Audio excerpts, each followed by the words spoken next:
What's up, everyone? Welcome to this day in Philly Sports History for July 21st, 2024. I'm your host, Jim Montgomery. Welcome to a Sunday edition of the podcast.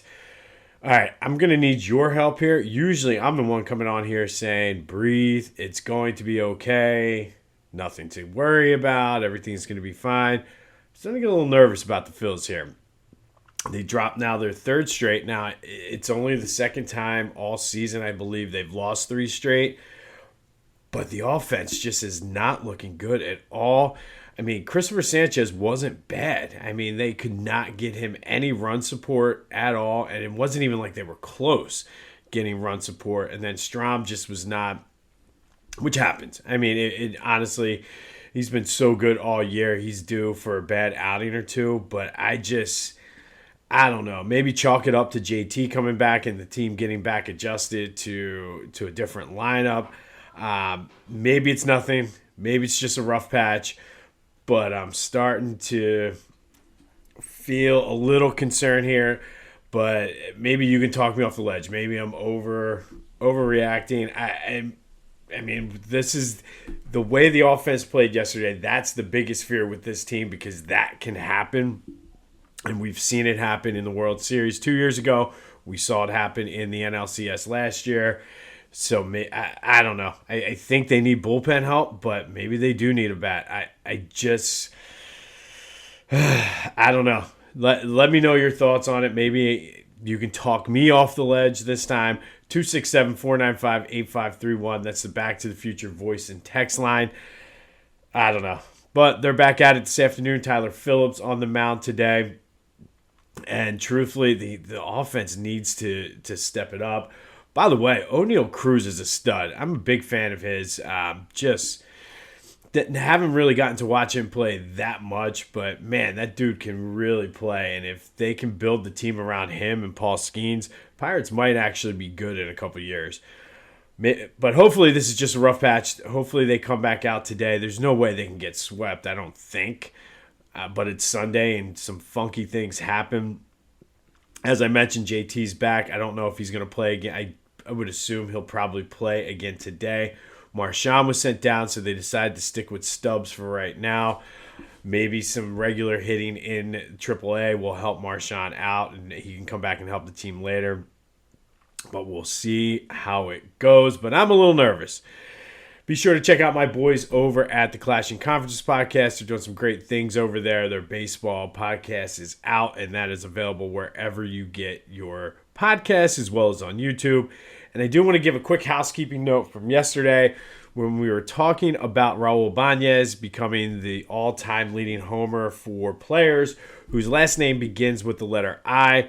I'm not sure why I was trying to name Ichiro as a guy who fits into that category because Ichiro is his first name. As I always say, I try to give you the most accurate and up-to-date and factual standings or stats and things I can. But yeah, Ichiro was his first name. Suzuki was his last name. So I wanted to make sure I got that out there. And then be sure to go to Philly Goat. Back to school time is coming. I know nobody wants to talk about it or nobody wants to hear it, but it's close. Go check out Philly Goat. Get your gear for school. Load up, getting ready for the Phillies postseason run. Eagles training camp kicks off on Tuesday. We got a great Sixers season coming up. And then the Flyers, I'm telling you, this would be the time to get on the ground floor. But Philly Goat has you covered from top to bottom. So go check them out. Be sure to use the promo code Jim Montgomery for 10% off your order. That's phillygoat.com. Promo code Jim Montgomery for 10% off your order. Sixers will finish up their summer league tonight against the Celtics team. I guess this evening it is. I believe it's on NBA TV. I might try to watch this just to see. I would like to see Ricky Council continue to do well. And I'd like to see McCain have a decent shooting night.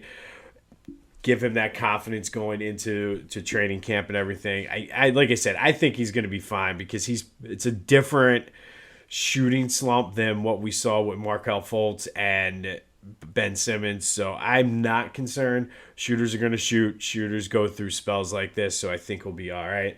And then an interesting comment from Joe the other day. I guess it was yesterday. I would assume that's when it was. but he did say that if it wasn't for injuries, he could be the GOAT. And when you think about it, just hearing it, you're like, yeah, whatever. But he might be onto something because nobody in the league has ever had his size and talent at that size.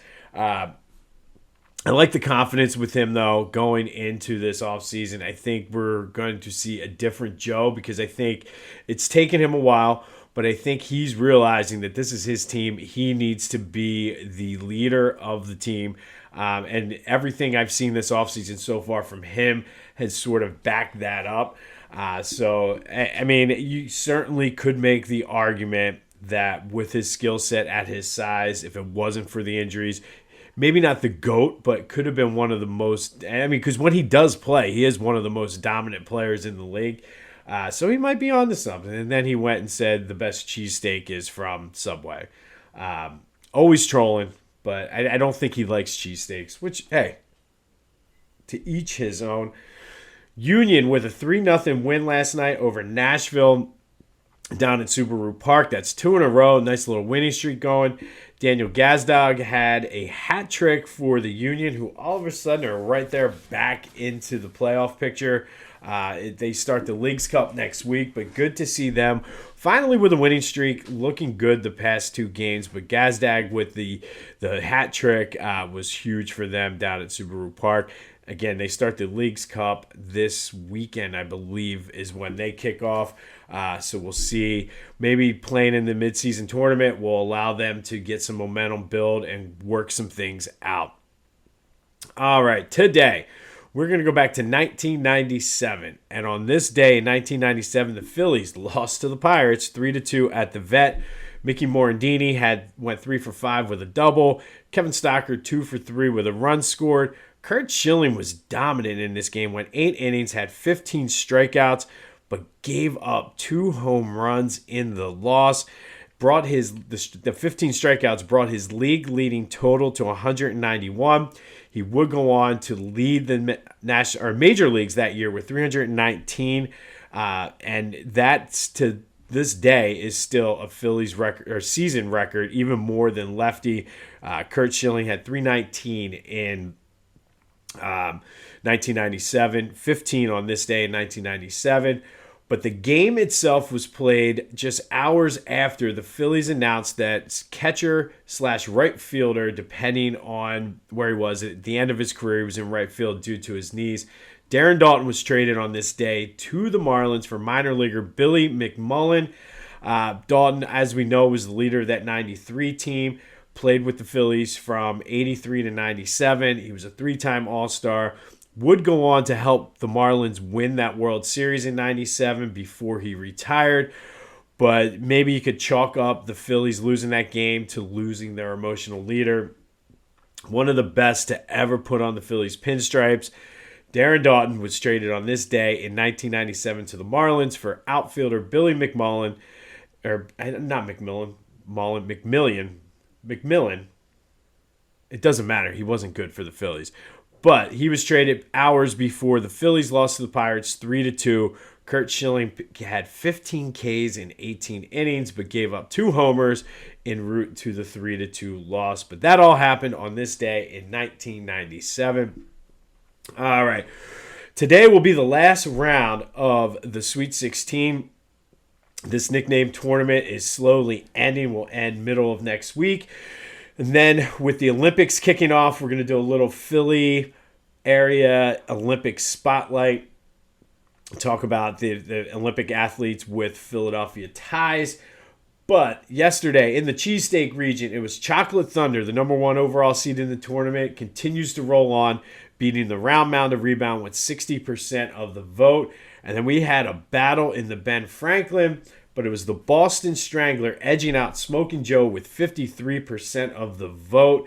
So Smokin' Joe is out, Charles Barkley is out, and Darryl Dawkins' Chocolate Thunders from Planet Lovetron and Andrew Toney, the Boston Strangler, are moving on to the Elite Eight, which kicks off tomorrow. And in our final Sweet 16 matchup, we have 2 number 2, 3 seed matchups. First, let's go to the Balboa region. The number 2 seed, the Flyin Hawaiian, takes on the number 3 seed, the Minister of Defense. Shane Victorino was a Rule 5 draft pickup of the Phillies. Got called up in September of 2005. That year, he was the Phillies minor league player of the year in 2005. Got his start when the Phillies traded Bobby Abreu, and then became the everyday center fielder when Aaron Rowan was traded or left via free agency before the 2008 season. And one of my all-time favorites, Shane Victorino, just was just a great guy, cool guy, low-key clutch guy, hitting the grand slam off of CC Sabathia. He had the big homer against the Dodgers, and a very underrated outfield defender. Won 3 Gold Gloves in Philly. And a great story, June of 2007, the Phillies had Shane Victorino Day, where they gave out Shane Victorino. You know how they do the bobbleheads and the little figurines, but Shane Victorino hula figurines they gave out.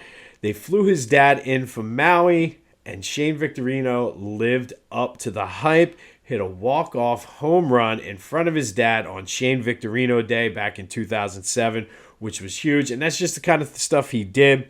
He got his name, obviously, from his style of play as well as being from Hawaii, and always would do the hand sign. I remember T-shirts being worn with the mahalo on it. But Shane Victorino, the Flyin Hawaiian, the everlasting image when I hear the phrase Flyin Hawaiian is Shane Victorino. I've said it every time he's played, the dive bomb on top of the pile after the 2008 World Series. But Shane Victorino is our number 2 seed out of the Balboa region, taking on one of my all-time favorite Philly athletes, the GOAT, the best pass rusher in NFL history, Reggie White, the Minister of Defense. Led the league in sacks twice, including 1987 when he had 21 sacks in 12 games. Let that sink in for a minute. 21 sacks, 12 games. Now, the record right now, I believe, is like 22 and a half.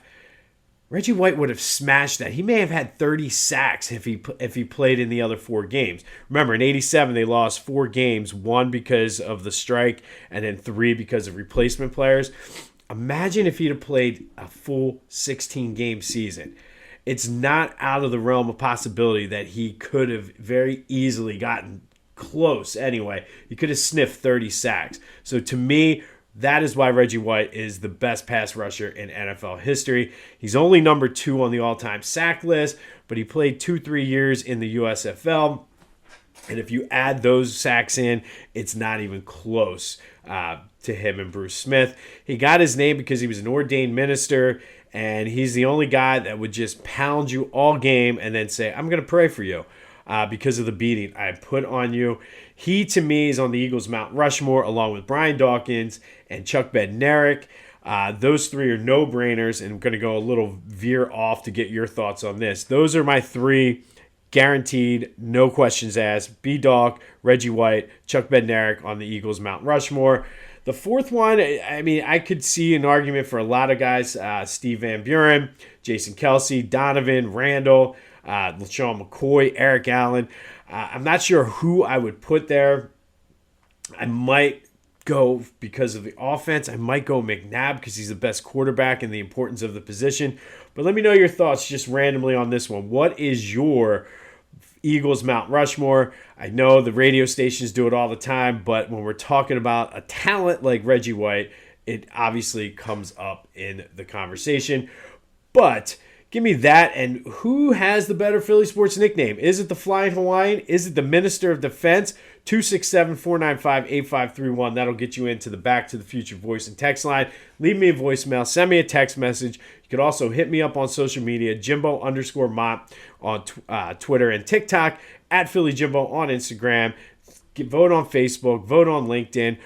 Whatever you got to do to get that vote in. But this should be another one of those close matchups. The Flyin Hawaiian, the Minister of Defense. Who do you got? Who's got the better Philly sports nickname? And then who's on your Eagles Mount Rushmore? To me, it's not even close. B-Dawk, Bednarik, and Reggie White are 3. They're the locks. The 4th, I can go either way. I can see the argument for a lot. I'm going Donovan, but let me know, who do you got? And then finally, out of the Schuylkill region, this has been the toughest region. This is the one where Concrete Charlie got knocked out already. And I think the top 6 seeds in this region were solid. So today, in our final matchup, we have the number 2 seed, Dr. J, which could possibly have a claim for one of the best nicknames in all of sports. Obviously, one of the best Sixers to ever play. His number 6 is retired in the rafters at the Wells Fargo Center. Hall of Famer. Went to 4 NBA Finals. Won the '83 championship. Known for his dunks. And to me, his most signature play wasn't even a dunk. It was that reverse behind the backboard layup in Game 4 of the Finals in 1980. For you youngsters out there who have never seen it, just look up Dr. J NBA Finals layup, and it'll take you there. One of the most outstanding plays in NBA Finals history, and quite possibly NBA history. So go check it out. And honestly, he was on the recruiting trail for Paul George, and if that pays off dividends, Dr. J might be the greatest Sixer ever. My favorite is AI, but you certainly could make the argument that Dr. J is the greatest Sixer ever. His friend gave him the nickname. He called him Doctor. Dr. J called his friend, I believe it was Professor. So the name Doctor just stuck. He won the MVP in 1981. He's on the 35th, 50th, and 75th NBA All-Anniversary team. Possibly the best player to ever come out of the ABA. He is their all-time MVP. The Sixers, the Nets, and UMass all retired his number, but Dr. J is the number 2 seed today out of the Schuylkill region. And the number 3 seed in the Schuylkill region is Chooch. Carlos Ruiz got his name from Antonio Alfonseca, who called him Chooch because it's an underarm smell, and they were just busting balls, and it ended up sticking. But Chooch was a rock behind the plate that he controlled and really helped the Phillies pitching staff be what it was. It didn't matter whether it was Cole Hamels, Roy Halladay, Cliff Lee, they all talked about Chooch and just the way he could call a game. He caught 4 no-hitters. He was a fan favorite. To me, very underrated defensively, and I can't believe, as we've been going through this tournament, that he never won a Gold Glove. He definitely is another one of those low-key clutch guys, probably even more low-key than Victorino. He would come through with a big hit. Hit possibly the shortest game-winning home run in World Series history when he hit that little dribbler, and Eric Bruntlett scored from third. I believe that was Game 3. But like I said, fan favorite, World Series champion. He's in the Philadelphia Sports Hall of Fame and was just the rock and the leader of that pitching staff during this time frame. So Chooch is our number 3 seed, but it's your turn now. Who's got the better Philly sports nickname? Is it Dr. J or is it Chooch? Get that vote in. And then we got the Flyin Hawaiian and the Minister of Defense. What a great way to end the Sweet 16. Get those votes in, 267-495-8531. Get you in on the Back to the Future voice and text line, or hit me up on any of my social media. Also, give me your Eagles Mount Rushmore, just for shits and giggles, just because I gave you mine, but maybe I'm wrong. And please, talk me off the ledge. Am I overreacting to 2 games and 3 games, I guess, if you count the A's game before the All-Star break? Am I overreacting? Or do I have a legitimate cause for concern? Let me know that. On this day in 1997, Phillies lost to the Pirates 3-2. Curt Schilling struck out 15 in 8 innings, but gave up 2 home runs in a 3-2 loss. On the same day that the Phillies traded away catcher Darren Daulton to the Marlins for Billy McMillan. Not the Billy McMillan that used to play for the Eagles, but Billy McMillan from the Marlins. Daulton would go on to win the World Series with the Marlins before he retired, but all-time fan favorite Darren Daulton was traded on this day in 1997. Phils need to calm my nerves because they're going out to Minnesota next. I need them to win this game today. I'm probably going to hammer them on the money line, possibly even the run line today, and probably get killed on it, but that's the way it goes. Eagles training camp kicks off on Tuesday. Things are going to start picking up around here, and then we have a sprint toward the end of the summer. But try to go out today. It looks like it's going to be a beautiful day. Go out and enjoy your Sunday. This has been This Day in Philly Sports History for July 21st, 2024. I'm Jim Montgomery, and until next time, I'll see you when I see you.